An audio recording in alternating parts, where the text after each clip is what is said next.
Is Jesus God according to the New Testament? Some people say that the New Testament doesn't teach that Jesus is God.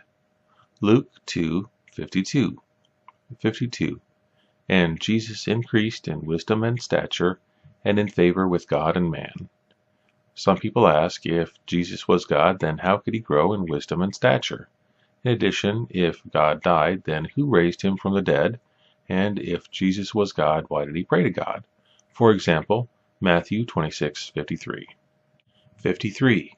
Thinkest thou that I cannot now pray to my Father, and he shall presently give me more than 12 legions of angels? Matthew 4:1-11.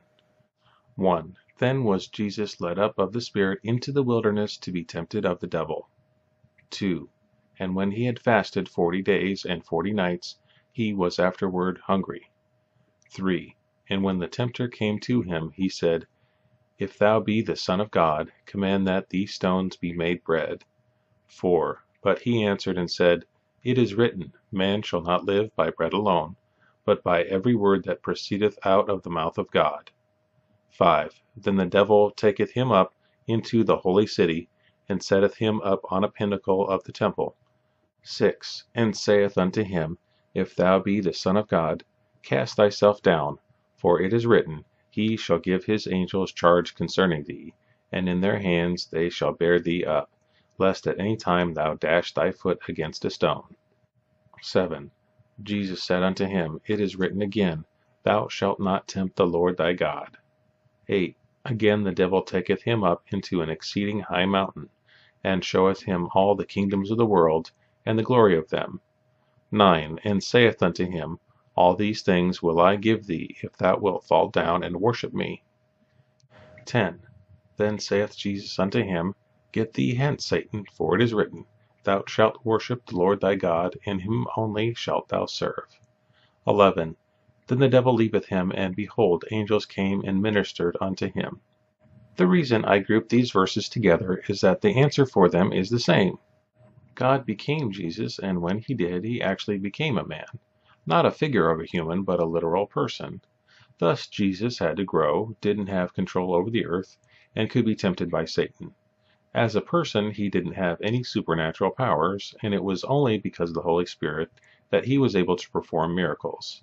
He also wasn't omnipotent, as the human mind cannot be omnipotent, so sometimes he had to pray for guidance for help. God did not send his whole being into Jesus. This would be impossible, and so God was still in heaven in control. Jesus has been identified with the Word of God, which is not infinite as God is, but is finite. Another reason why Jesus prayed.